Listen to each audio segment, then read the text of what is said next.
In a news article by Dr. Hassan Zafar, on the 7th of October 2023, when Hamas militants launched their rockets into Israel, resulting in the deaths of civilians attending a musical concert, one can't help but ponder whether they foresaw the subsequent reactions of both Israel and the Western world.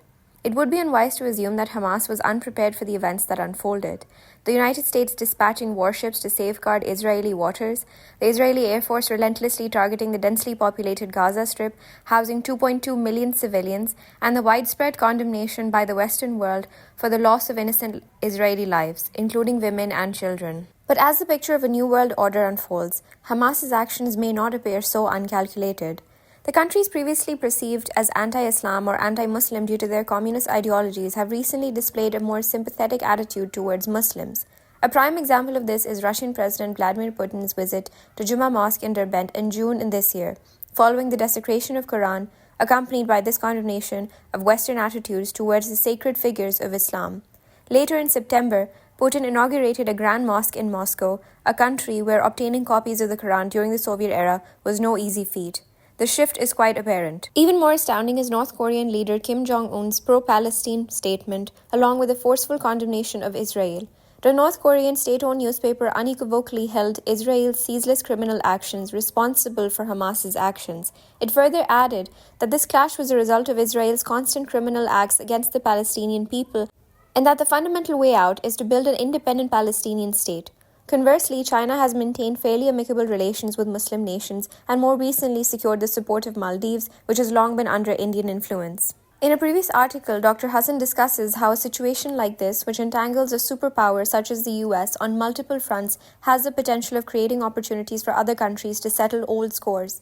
In the last couple of years, Western media has been deeply engaged in debates surrounding Russia's determination to address historical grievances with the West, particularly stemming from the collapse of USSR in 1991, a sentiment that escalated after Russia's 2022 invasion of Ukraine. The Western fears are not totally unfounded. Something was brewing deep down somewhere already. North Korea's pro-Muslim and anti-West stance, which is evident in its unreserved criticism of Israel, is quite in line with the Russian approach. Western analysts are scrutinizing this development in light of North Korean leader Kim Jong-un's train visit to Russia last month. Putin and Kim met at a Voskuni in the Far East region of Russia and held talk of strategic importance, according to media reports. In a recent development, South Korea is under high alert after the Hamas attacks in the Middle East. One can wonder how could a conflict in the Middle East cause any caution to South Korea? The two regions are separated by thousands of miles of seas and land. South Korea condemned Hamas's attack on Israel, while North Korea has condemned Israel. It's evidently becoming clear that the world is divided along distinct lines, pro-Israel or anti-Israel, pro-West or anti-West. New alliances are taking shape and a new world order appears to be in the offing. The Americans have nevertheless sought to downplay the diplomatic and military maneuvers carried out by Russia and China in their efforts to challenge U.S. supremacy.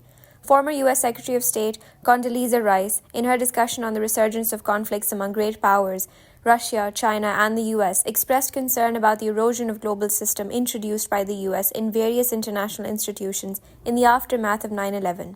In the post-Cold War era, globalization came to denote American hegemony. She laments that this system has been compromised in recent years by Russia, whom she labels as a disruptive power, which has disbanded the hard-earned globalized system of the United States.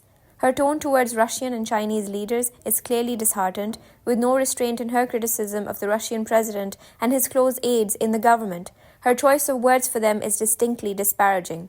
She rebukes the no-limits partnership between Vladimir Putin and the Chinese President Xi Jinping, where the latter is heavily reliant on the West, particularly the US, for its trade and prosperity, with aspirations to become world's leading economy. Rice's assessment of China is evidence from its response on the current Middle East situation too, at least for now. Similarly, Mohammed bin Salman, the Crown Prince of Saudi Arabia, has diligently pursued his Vision 2030 reform agenda.